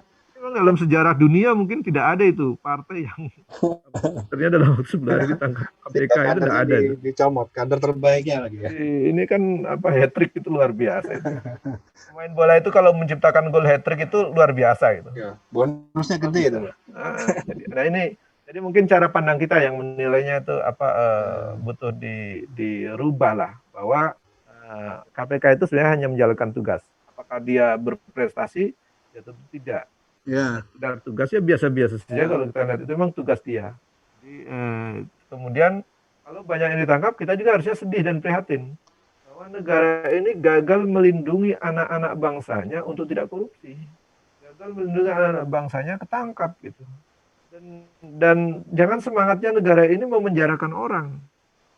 Ini koruptor ditangkap masuk penjara. Kalau masuk penjara kan yang mendanai negara juga yang membiayai. Sekarang aktivis-aktivis yang juga semangatnya ditangkapi masuk penjara lagi itu. Baru-baru Habib. Ya. Negara ini gagal melindungi bangsa rakyatnya untuk hidup nyaman, damai di luar penjara itu. Saya mencatat ya, awal-awal kemarin itu saya mencatat kita itu termasuk masuk dalam 8 besar negara yang jumlah narapidananya terbanyak di dunia. Jadi termasuk berprestasi lah, masih 10 besar kan. Dan kalau dihitung berapa biaya makan napi itu sehari kalau kita harus mendanai dari APBN, itu kan besar sekali gitu. Nah, itu menunjukkan saya bahwa kita ini jangan bangga banyak napi banyak koruptor ditangkap, jangan bangga juga para aktivis banyak ditangkapin itu. Ini menunjukkan negara ini gagal menciptakan kondisi damai, keamanan, melindungi segenap bangsa dan rakyatnya supaya tumbuh suasana sosial yang damai, aman, nyaman, beraktivitas, kerjasama, tidak saling curiga. Ini malah diciptakan ada isu lagi baru terorisme segala macam. Ini menunjukkan bahwa kita gagal. Gitu. Bahkan isu itu bahkan sampai menenggelamkan isu kasus korupsi bansos ini gitu ya di media. Ya, kalau kita lihat isu yang terjadi di publik itu kan hanya saling tutup menutupi gitu. Betul. Ini supaya korupsinya nggak muncul terus, ya ganti isu teroris nggak, isu Habib Rizik, isu kebencian itu. Tidak lama lagi isu amoral yang misalnya artis, misalnya kan gitu. Lihat lagi nanti muncul lagi gitu. Jadi hanya saling timpa menimpa, kalau bahasa teorinya itu smoke screen ya. Kabut asap yang saling menutupi kasus-kasus. Padahal kasusnya tuh banyak sekali yang terjadi yang mungkin kita sendiri tidak nyaman dengan negara dengan 1000 kasus. Berbagai kasus. Ya. Terus kemudian juga menyinggung tadi soal KPK, kalau dikatakan KPK berprestasi gitu ya dengan hal ini, seharusnya Harun Masiku tuh nggak sempat melarikan diri. Buktinya sampai hari ini masih entah di mana. Itu yang hebat Harun Masiku atau siapa gitu kan gitu. Harusnya Juliari Batubara harus berguru sama dia. Ya, betul. Selamat gitu. Bahkan nggak sempat ketangkap gitu ya, nggak sempat ketangkap, terus menghilang sampai hari ini. Ya itu baik di aparat penegak hukumnya, di kepolisiannya, di KPK-nya, ya kita mempertanyakan kenapa menangkap satu orang Harun Masiku tidak bisa. Tapi polisi kita kan hebat-hebat menangkap teroris di mana-mana bisa dapat. Betul. Harun Masiku orangnya dari awal jelas, nggak tahu di mana sekarang. Ya itulah mungkin kehebatan dia, atau bagaimana kita nggak tahu siapa yang lebih hebat. Baik, terima kasih Pak Wahyudi Al-Maraki. Ya, para pemirsa di Seruput yang dirahmati Allah, ya tidak terasa waktu diskusi kita sudah semakin larut, gitu ya, waktu sudah semakin malam, dan waktu diskusi kita juga sudah mendekati akhir, ya. Sekali lagi ini saya harap diskusi di Seruput ini, gitu ya, tetap diikuti dengan semangat oleh para pemirsa sekalian dan juga para narasumber yang sudah bersedia hadir. Mungkin di lain waktu dan kesempatan kami meminta untuk bisa datang lagi di acara ini atau hadir lagi di acara ini, tetap mau bersama kami, menemani kami di dalam diskusi ini, ya. Dan ya, akhirnya memang waktu jualah yang harus mengakhiri semua acara, ya, harus memisahkan kita, gitu ya. Jadi untuk diskusi kita malam ini, ya, saya tidak akan menarik kesimpulan apa-apa, ya, kita kembalikan kepada kita semua, gitu ya, apa yang sudah kita terima dari narasumber, dari para narasumber, ya, penjelasan dari para narasumber itu bisa menjadi refleksi atau bisa menjadi bahan perenungan kita, gitu, bahwa isu korupsi itu adalah masalah yang serius yang terjadi di negeri ini, dan butuh sebuah penyelesaian, butuh sebuah penyelesaian yang tuntas, gitu ya, yang hakiki, yang sehingga kan bisa membahagiakan nantinya anak cucu kita, bahwa kita ini berhasil, gitu ya, kita ini berhasil menyelesaikan kasus korupsi ini, ya, secara tuntas, gitu, secara mendasar, gitu. Tentunya tadi seperti dijelaskan, kita butuh penyelesaian yang lebih fundamental, terutama di masalah kultur kita, ya, di samping masalah perilaku pribadi individu, orang-orang yang akan dipilih untuk naik memegang jabatan, juga dari masalah kultur politiknya juga harus kita perbaiki. Kita nggak bisa lagi menggunakan kultur politik yang seperti sekarang ini, yang akan mendorong kecenderungan seseorang yang menjabat di posisi politik, di posisi jabatan negara, akan bisa terbuka peluang untuk melakukan korupsi. Karena mereka sudah berutang budi dengan orang-orang yang menyokong dan mendukung mereka. Dan juga dalam persoalan sistem, terutama dalam hal ini sistem pemerintahan, sistem kenegaraan kita, yang harusnya sistem itu bisa menjamin orang yang terbaiklah yang naik menduduki jabatan. Yang kedua, ketika dia sudah menduduki jabatan itu ada sistem kontrol yang kuat, baik secara individu, dari moralnya, ya, dari akhlaknya, dari akidahnya, dan juga sistem kontrol yang ada di dalam masyarakat dan juga dalam tata aturan negara, gitu ya. Tadi seperti dijelaskan oleh Pak Dr. Alamuddin, bahwa seorang pejabat negara itu di dalam Islam itu wajib membuktikan pembuktian terbalik atas kepemilikan harta yang dia miliki selama dia menjabat sebagai aparatur negara, ya. Dan juga dalam Islam, biaya politik itu tidak semahal di dalam biaya politik sistem yang kapitalistik, gitu ya. Karena untuk beberapa jabatan-jabatan yang ada di bawah kepala negara, tidak perlu harus diperjuangkan, tidak perlu diperebutkan setiap 4 tahun atau 5 tahun sekali. Sehingga setiap momen itu akan menyebabkan biaya politik yang tinggi, dan nanti biaya politik akan menjebak orang-orang yang menjadi pemenang-pemenang politiknya, ya. Tentunya solusi yang lebih mendasar, lebih mendalam, kita harus kembali mau menggali, mengkaji lebih jauh lagi apa yang ditawarkan, apa yang diberikan oleh Islam terhadap penyelesaian masalah-masalah ini, terutama masalah korupsi ini. Dan saya mau mengucapkan terima kasih yang sebesar-besarnya kepada para narasumber kami yang sudah hadir bersama kami, menemani kami untuk menyampaikan atau bersama-sama dalam diskusi ini. Pada Bung Iwan Abu Syauqi, terima kasih atas kehadirannya. Kemudian kepada Bapak Wahyudi Almarufi, terima kasih kehadirannya. Kepada Bapak Dr. Alimuddin juga terima kasih atas kehadirannya. Ya, syukur Ustaz. Ya, semoga apa yang sudah disampaikan dapat kita ambil, bisa kita serap, gitu ya, manfaatnya, pengetahuannya. Kalau sudah ada ilmunya, kita ambil ilmunya, kita ambil pengetahuannya. Dan kalau ada sesuatu yang baik dari apa yang kita terima di sini, kita bisa sebarkan lagi kepada orang lain, gitu ya, kepada orang-orang yang mungkin kebetulan tidak menyaksikan acara ini, tidak bersama kita, tapi bisa kita sampaikan. Karena kebenaran atau kebaikan yang disampaikan akan memberikan pada orang yang menyampaikan itu adalah pahala yang besar, gitu ya. Walaupun kita juga menerimanya dari orang lain, ya. Itu kita sampaikan terus sehingga kepedulian kepada bangsa ini, kepada umat ini juga semakin tinggi, dan sehingga akan mendorong umat ini mau bergerak, mau berupaya mencari suatu sistem alternatif ya dari sistem yang sekarang ada ini. Tentunya sistem itu adalah sistem yang alternatif, itu adalah sistem yang terbaik ya. Tentunya yang terbaik itu pasti datangnya dari zat yang maha baik ya. Demikian di Seruput malam ini, di Seruput edisi ke-11 hari Selasa 15 Desember 2020.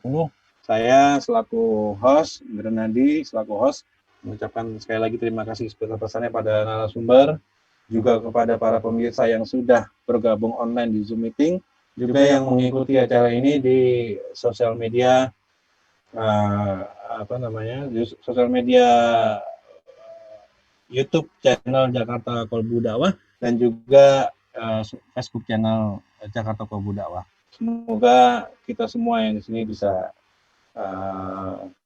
menerima manfaat dan semoga Allah senantiasa memberikan karunia yang terbaik kepada diri kita, kepada keluarga kita, dan juga kepada bangsa dan negeri ini.